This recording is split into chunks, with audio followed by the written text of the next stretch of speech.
Electoral Commission ilini program yawe igendera mu what I can call mu what phases. Byanyowa bakuba kuwandikisa. All of us candidates in the country in phases. One can even, I think, president, then members of parliament, then councillors. It's a chat we deal. And then check out the new campaign program. Campaign program they also released the dates of elections. The first elections will be on the 15th of January. But from 15th of January up to like maybe early February, there will be elections. Every other the election, there's a day for mayors, there's a day for councillors, there's a day for special interest groups. It's a very heavy exercise. Nekata never manya but in the course of campaigns, there are issues of disputes.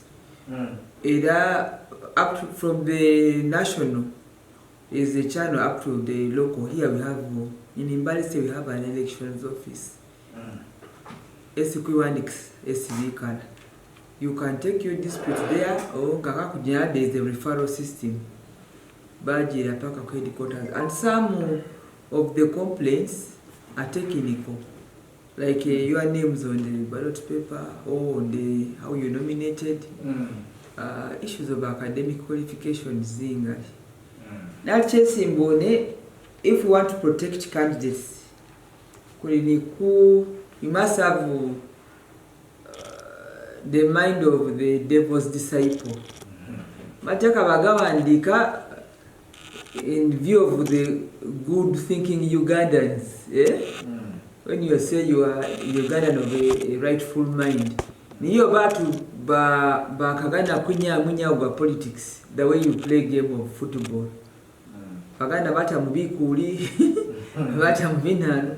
Sometimes the Electoral Commission is overwhelmed or they did not anticipate such players in this particular game. So I agree, we need to maybe go back and where there are exceptions, where there have been excesses, try the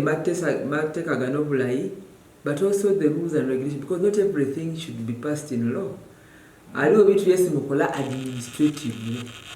So you may find it that you have a law, but then that law may take a look in a field. So we also want leaders who understand the game of politics. The offices in.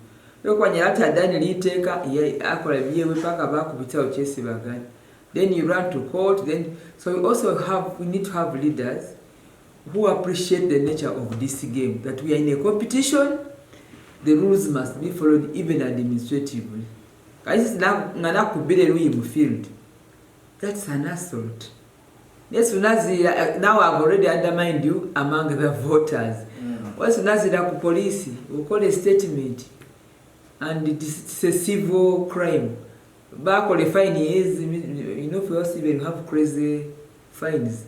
When you are at Sasula 1,000 shillings, compensate the person. The damage in the field is big. So my issue on this is big, it's broad.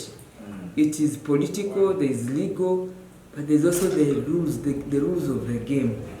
And when I say that you lose out, there's issues of time, technicalities, but you are in the field playing a game, you want to win, and this game has time frame. So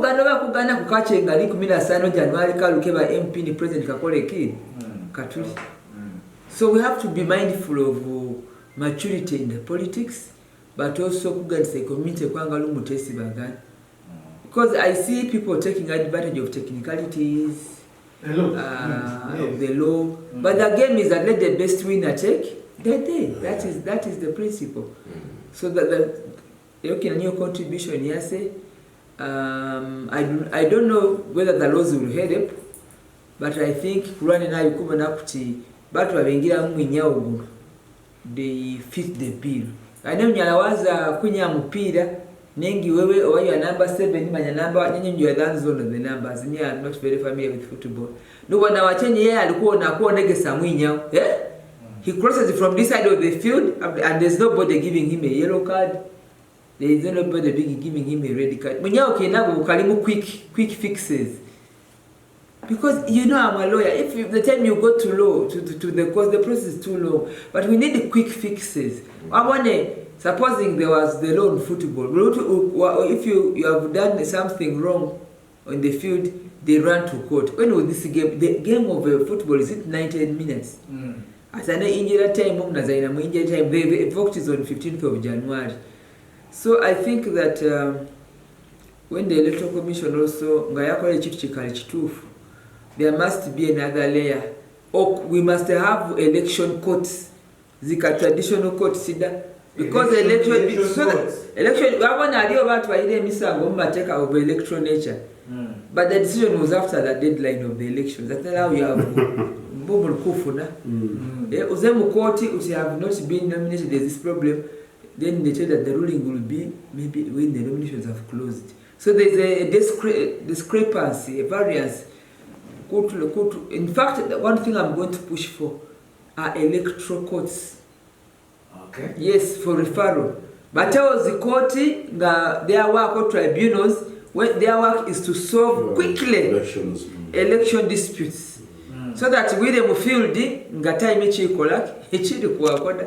Kayisa senga na ile busango mukote, me give an example. Uno meet ruling will be on the 17th of January. Have been overtaken by events. I think now that's one you've understood my point. Ka lukeni kumina stand uno meet go up 17th of January. Eventually be disenfranchised the meet technically, but until one name is the yes, that is my contribution on that. So and that requires a lot of quick fixes. When the kutauli teka litao elections tribunals for referral and for dispute management, because the esquama misangorula they are part of the problem. If the electoral commission is part of the problem, then we will musango electoral commission. It's laughable. Okay. Yeah. So it's requiring amendments. We have to.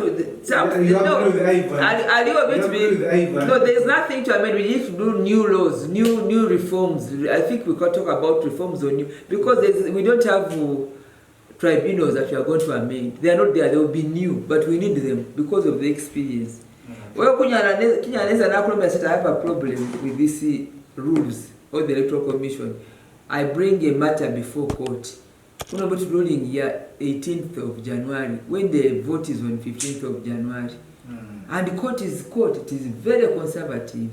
The normal traditional courts cannot resolve conflicts of elections that have time frames that whose campaigns are running.